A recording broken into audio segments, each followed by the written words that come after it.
Hello student, welcome back to my YouTube channel study with Prakash sir Dungarpur.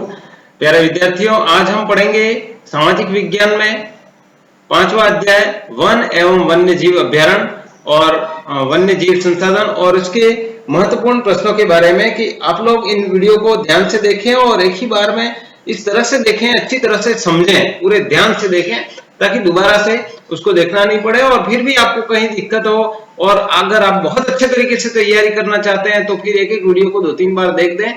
मेरे video में सबसे महत्वपूर्ण बात यह है कि आपका मोबाइल डाटा बहुत कम खर्च होता है। इस तरह के वीडियो है मेरे, आप चाहें तो देख करके देख लीजिए, मेरे 2-3 वीडियो देखें और फिर किसी और के 2-3 वीडियो देखें और फिर अंतर देखें कि मोबाइल डाटा कितना खर्च होता है। तो बहुत कम मोबाइल डाटा में आप इन वीडियो को देख सकते हैं, इसका मैं खास करके ध्यान रखता हूं। तो आइए शुरू करते हैं। विश्व में सारी जैव उपजातियों की कितनी प्रतिशत संख्या भारत में पाई जाती है? विश्व में सारी जैव उपजातियों की कितनी प्रतिशत संख्या भारत में पाई जाती है? 5%, 8%, 10% या 12%? तो सही आंसर है 8%। विश्व में सारी जैव उपजातियों की कितनी प्रतिशत? 8% जनसंख्या है वो भारत में पाई जाती है। नेक्स्ट है, एक अनुमान के तहत भारत में कितने प्रतिशत वन्य वनस्पति जात के लुप्त होने का खतरा है? एक अनुमान के तहत भारत में कितने प्रतिशत वन्य वनस्पति जात के लुप्त होने का खतरा है? 20, 25, 10 या 5? राइट आंसर है 10%। 10% यानी ऐसे वन है, वनस्पति की जाति है, ऐसी वनस्पति है जो लुप्त होने का खतरा है। नेक्स्ट क्वेश्चन है, निम्न में से कौन सा एक संकटग्रस्त जाति की श्रेणी में नहीं आता है? कौन सी चीज संकटग्रस्त जाति की श्रेणी में नहीं आता है? भारतीय जंगली गधा, गेंडा, शेर, पूंछ वाला बंदर, शेर या पूंछ वाला बंदर या फिर गाय? तो द ऑप्शन गाय है वो संकटग्रस्त जाति की श्रेणी में नहीं आती है क्योंकि अभी गाय बहुत है।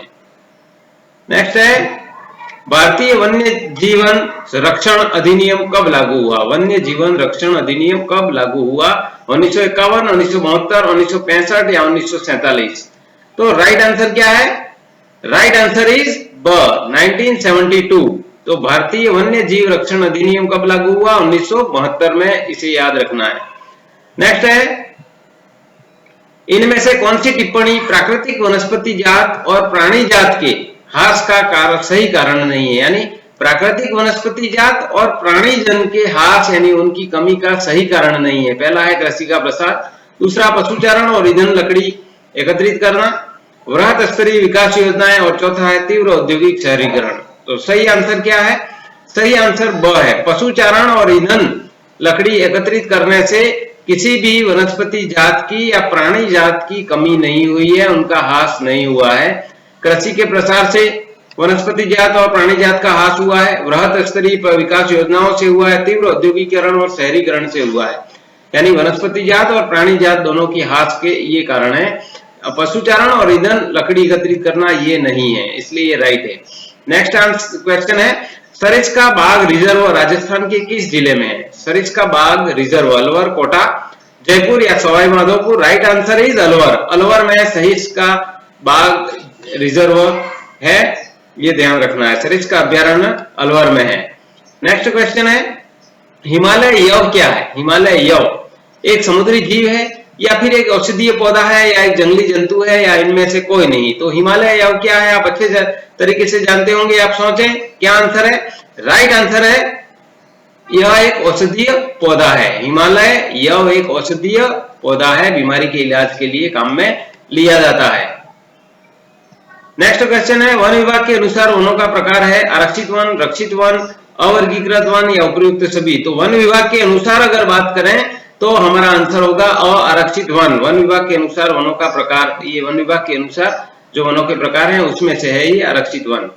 नेक्स्ट है, भारत में कुल भौगोलिक क्षेत्र का कितना प्रतिशत वन क्षेत्र है? 24.56 या 18.16% या 33% या 45%? तो भारत का कुल जो भौगोलिक क्षेत्र है उसके कितने प्रतिशत भाग पर वन है? तो सही आंसर है 24.56% भाग पर वन है, बाकी पर वन नहीं है। नेक्स्ट है, बाघ संरक्षण परियोजना शुरू की गई 1973 में, 1970 में, या फिर 1973 या 1995? सही आंसर क्या है? आप लोग सोचना है, फटाफट जल्दी सोचें। सही आंसर क्या है? 1973। 1973 ये ध्यान रखना है। नेक्स्ट है, चिपको आंदोलन की शुरुआत कौन से राज्य से हुई? उत्तर प्रदेश, राजस्थान, उत्तराखंड या मध्य प्रदेश? कौन सा सही आंसर है? सही आंसर है उत्तराखंड। चिपको आंदोलन की शुरुआत कौन से राज्य से हुई? उत्तराखंड से। आपको याद रखना है उत्तराखंड। नेक्स्ट है, संयुक्त वन प्रबंधन कार्यक्रम की शुरुआत किस वर्ष हुई? संयुक्त वन प्रबंधन कार्यक्रम की शुरुआत किस वर्ष हुई? 1970, 1988, 2002 या 1956? राइट आंसर क्या है? Right answer is 1988। 1988 में संयुक्त वन प्रबंधन कार्यक्रम शुरू हुआ था। इसको ऐसे याद रखना है।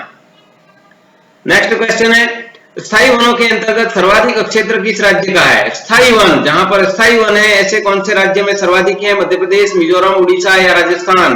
तो सही आंसर है मध्य प्रदेश। याद रखना है, सही आंसर है। स्थायी वन के अंतर्गत सर्वाधिक क्षेत्र मध्य प्रदेश का है। नेक्स्ट है, वे जातियां जो लुप्त होने के कगार पर हो उनको क्या कहते हैं? क्या कहलाती हैं? दुर्लभ जातियां, सुभद्य जातियां या फिर संकटग्रस्त जातियां या स्थानिक जातियां? जो लुप्त होने के कगार पर हैं, बिल्कुल खत्म होने वाली हैं, उनको क्या कहेंगे? संकटग्रस्त जातियां कहते हैं। ध्यान रखना है। नेक्स्ट क्वेश्चन है, भारत के कितने प्रतिशत भाग पर सघन वन है? अब सघन वन की बात कर रहे हैं, कुल वनों की बात करते हैं तो वो 24.56% है, लेकिन सघन वन कितने प्रतिशत भाग पर है? 33% या 9 या 12.4 या 24%? सही आंसर है 12.4% भाग पर सघन वन है, यानी घने वन है। ये ध्यान रखना है, 12.4% पर।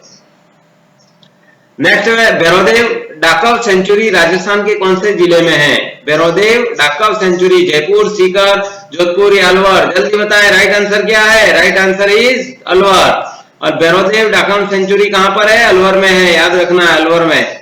नेक्स्ट क्वेश्चन है, उत्तर पूर्वी भारत में स्थानांतरित कृषि को कहते हैं? उत्तर पूर्वी भारत में, भारत का ये जो हमारा मैप है और इस भारत में ये जो पीछे का भाग आ गया और ये उत्तर का भाग आ गया, तो यहाँ पर ये जो उत्तर और ये पूर्वी भारत है, यहाँ पर जो स्थानांतरित कृषि की जाती है उसको क्या कहते हैं? जूमिंग कृषि कहते हैं। याद रखना है। नेक्स्ट है, किसी क्षेत्र में विभिन्न प्रकार के जीव जंतु व पेड़ पौधों की प्रजातियां की विविध वो क्या कहलाती है? किसी क्षेत्र में विभिन्न प्रकार के, अलग अलग प्रकार के जीव जंतु और पेड़ पौधों की प्रजातियों को क्या कहते हैं? जैव विविधता कहते हैं। किसी भी क्षेत्र में, किसी क्षेत्र में विभिन्न प्रकार के, अलग अलग प्रकार के जो जीव जंतु हैं और अलग अलग प्रकार के, विभिन्न प्रकार के पेड़ पौधों की प्रजातियां हैं, उनको विविधता, जैव विविधता कहते हैं।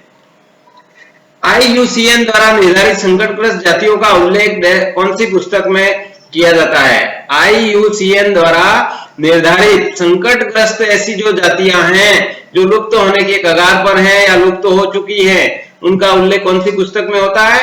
लाल पुस्तक में। ध्यान रखना है, रेड बुक में। वन्य जीवों के संरक्षण के लिए केंद्र सरकार ने घोषित किए गए हैं। वन्य जीवों के संरक्षण के लिए क्या घोषित किए हैं? अभ्यारण्य घोषित किए हैं, अभ्यारण्य बनाए उनकी सुरक्षा के लिए। नेक्स्ट है, राजस्थान का राज्य पक्षी है, कौन सा है? गोडावान। याद रखना है, गोडावान। अगला प्रश्न है, हिमालय यव वृक्ष भारत के देश देश राज्यों में पाया जाता है? हिमालय यव औषधीय पौधा है। ध्यान रखना है, भारत के कौन से राज्य में पाया जाता है? हिमालयी राज्यों में, जो हिमालय क्षेत्र के राज्य है वहां पर पाया जाता है। नेक्स्ट क्वेश्चन है, मिलान करना है उद्यान और राज्य का। जिम कार्बेट और सुंदरवन राष्ट्रीय उद्यान, बांधवगढ़ राष्ट्रीय उद्यान और सरिस्का वन्यजीव पशु विहार। तो इस तरह का अगर मिलान करने आ जाए तो जिम कार्बेट है वो कहाँ का उद्यान है? तो ध्यान रखना है, वो उत्तराखंड का उद्यान है। Jim Corbett Uttarakhand. सुंदरवन है वो पश्चिम बंगाल में है, ये ध्यान रखना है। गंगा नदी का जो सबसे बड़ा डेल्टा है वो वहां पर है सुंदरवन के जंगल में, तो वो पश्चिम बंगाल, उसके मुहाने पर डेल्टा होता है, इसलिए सुंदरवन राष्ट्रीय उद्यान पश्चिम बंगाल में। याद रखना है। बांधवगढ़ राष्ट्रीय उद्यान मध्य प्रदेश में है, बांधवगढ़ राष्ट्रीय उद्यान मध्य प्रदेश में है। और सरिस्का अपने राजस्थान का उद्यान है, ध्यान रखना है। सरिस्का वन्यजीव पशु विहार उद्यान राजस्थान में है। नेक्स्ट है, अति लघु उत्तरात्मक प्रश्न में देखते हैं, चिपको आंदोलन किसके लिए चलाया गया? चिपको आंदोलन चलाने का कारण, हिमालय क्षेत्र में वृक्षों को बचाने के लिए चिपको आंदोलन चलाया गया। कहां पर? हिमालय क्षेत्र में। क्या करने के लिए? वृक्षों को बचाने के लिए। प्रोजेक्ट टाइगर क्या है? प्रोजेक्ट टाइगर यानी 1973 में बाघ संरक्षण के लिए शुरू की गई परियोजना को क्या कहते हैं? टाइगर प्रोजेक्ट, प्रोजेक्ट टाइगर, ध्यान रखना है, 1973 में। नेक्स्ट क्वेश्चन है, किस नदी परियोजना से मध्य प्रदेश का 4 लाख हेक्टेयर वन जलमग्न हो गया? ऐसी कौन सी नदी परियोजना है जिससे मध्य प्रदेश का 4 लाख हेक्टेयर वन क्षेत्र है वो जलमग्न हो गया, जल में डूब गया? तो वो परियोजना है नर्मदा नदी घाटी परियोजना।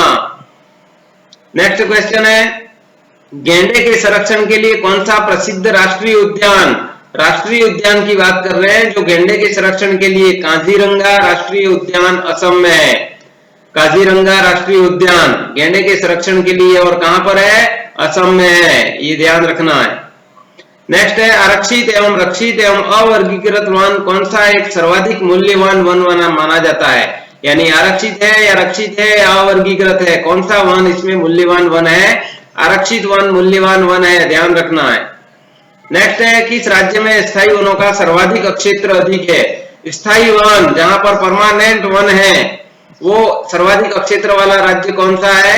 मध्य प्रदेश है, ध्यान रखना है, यहाँ पर स्थायी रूप से वन ज्यादा है। नेक्स्ट है, जैव विविधता को परिभाषित कीजिए। जैव विविधता की क्या परिभाषा है? किसी क्षेत्र विशेष में पाए जाने वाले जीव जंतुओं और पेड़ पौधों की विविधता को जैव विविधता कहते हैं। किसी भी क्षेत्र में यानी किसी विशेष क्षेत्र में पाए जाने वाले जीव जंतु तथा पेड़ पौधों की विविधता को जैव विविधता कहते हैं। नेक्स्ट है, IUCN का पूरा नाम, बहुत ही महत्वपूर्ण है। IUCN का पूरा नाम अंतरराष्ट्रीय प्राकृतिक संरक्षण और संसाधन संरक्षण संगठन संघ। अंतरराष्ट्रीय सबसे पहले तो प्राकृतिक संरक्षण और संसाधन संरक्षण संघ। नेक्स्ट है, भारत में वन्य जीव संरक्षण के उपाय लिखिए। जैव मंडल आरक्षित क्षेत्र घोषित करना। भारत में वन्य जीव संरक्षण के उपाय क्या है? जैव मंडल आरक्षित क्षेत्र घोषित करना। दूसरा है राष्ट्रीय उद्यान एवं अभ्यारण्य घोषित करना, उससे वन्य जीव संरक्षण के उपाय, ये उपाय हैं। नेक्स्ट है, प्रबंधन के आधार पर भारत में वनों के प्रकार लिखिए। प्रबंधन के आधार पर आरक्षित वन है, रक्षित वन है और अवर्गीकृत वन है, 3 प्रकार के ये वन है प्रबंधन के आधार पर। जैव विविधता मानव के क्यों उपयोगी है? मानव के लिए प्रकृति में खाद्य जाल एवं खाद्य श्रृंखला को सुचारू रखने के लिए जैव विविधता अति आवश्यक है। क्यों आवश्यक है? प्रकृति में खाद्य जाल एवं खाद्य श्रृंखला को सुचारू रखने के लिए जैव विविधता अति आवश्यक है। बाघ परियोजना पर टिप्पणी लिखिए। बाघ परियोजना, भारत में बाघों की निरंतर गिरती संख्या को बचाने के लिए 1973 में बाघ संरक्षण परियोजना लागू की गई, जिसके तहत बाघ रिजर्व घोषित किए गए, आरक्षित किए गए। तो ये बाघ परियोजना है, ध्यान रखना है। नेक्स्ट क्वेश्चन है, रेड डाटा पुस्तक क्या है? संकटग्रस्त प्रजातियों का उल्लेख करने के लिए IUCN द्वारा जारी की जाने वाली पुस्तक है। संकटग्रस्त प्रजातियां, ऐसी प्रजातियां जो विलुप्त हो गई या विलुप्त होने वाली हैं, उनका उल्लेख करने के लिए IUCN द्वारा जारी की जाने वाली पुस्तक का नाम क्या है? रेड डाटा पुस्तक, लाल पुस्तक। नेक्स्ट है, वन और वन्य जीव संरक्षण क्यों आवश्यक है? इनके संरक्षण से पारिस्थितिकी विविधता बनी रहती है। वनों के संरक्षण से और वन्य जीव के संरक्षण से पारिस्थितिकी विविधता बनी रहती है तथा हमारे जीवन साध्य संसाधन, हमारे जीवन के लिए आवश्यक जो संसाधन है, जल, वायु, मृदा, वो बने रहते हैं, साध्य संसाधन बने रहते हैं। इनके संरक्षण से विविध प्रजातियों का आवास स्थायी रहता है और इससे जैव विविधता बनी रहती है, ये ध्यान रखना है। वन्य प्राणियों की संकटग्रस्त प्रजातियों को बचाने के उपाय लिखिए। तो संकटग्रस्त प्रजातियों को बचाने के लिए संरक्षण परियोजना बनाई जाए, संरक्षण परियोजना बनाई जाए तथा इसके संरक्षण के लिए जैव मंडल, आरक्षित क्षेत्र, राष्ट्रीय अभाव अभ्यारण्य घोषित किए जाएं। दोस्तों, अभी तक आपने चैनल को सब्सक्राइब नहीं किया हो तो सब्सक्राइब करके इस पास ही इस तरह का बेल आइकन है, उस पर क्लिक करने के बाद इस तरह का जो ऑल नोटिफिकेशन है इसको ऑन कर लें ताकि इस तरह के वीडियो की जानकारी आप लोगों को मिलती रहे और आप लोग निरंतर पढ़ते रहे, जुड़े रहे। भविष्य में क्या पता कब कैसे कैसे वीडियो आते रहेंगे, आपकी कौन क्या उपयोगी, कब कहाँ जरूरत होगी, जो उसकी आपको तुरंत जानकारी मिल जाए, इसलिए ये करना अनिवार्य है। तो आप लोग हमें अपने मोबाइल में हमेशा करके रखें। Thanks for watching, keep learning, study with Prakash Sahab, Dungarpur. One एवं वन्य जीव संसाधन को आज हमने पढ़ा। इन प्रश्नों को अच्छे से देखें और अगर आप भूल जाते हैं ऐसा लगता है तो एक वीडियो को 2-3 बार देख ले, कोई मुश्किल काम नहीं है। अपने कुल मिलाकर के जो भी चैप्टर हैं उन सबको आप 7-8 घंटे में पूरा रिवीजन कर सकते हो। इस तरह के ये जो वीडियो मैं बना रहा हूं जिसमें पूरी किताब आपकी रिवीजन हो जाएगी और आप इसको ध्यान से देखें तो अच्छे से आपको याद रहेगा। निश्चित रूप से परीक्षा में आपको बहुत अच्छे अंक मिलेंगे। इन्हीं शुभकामनाओं के साथ मिलते हैं अगले वीडियो में। तब तक के लिए धन्यवाद। जय हिंद, जय भारत, जय महाराज।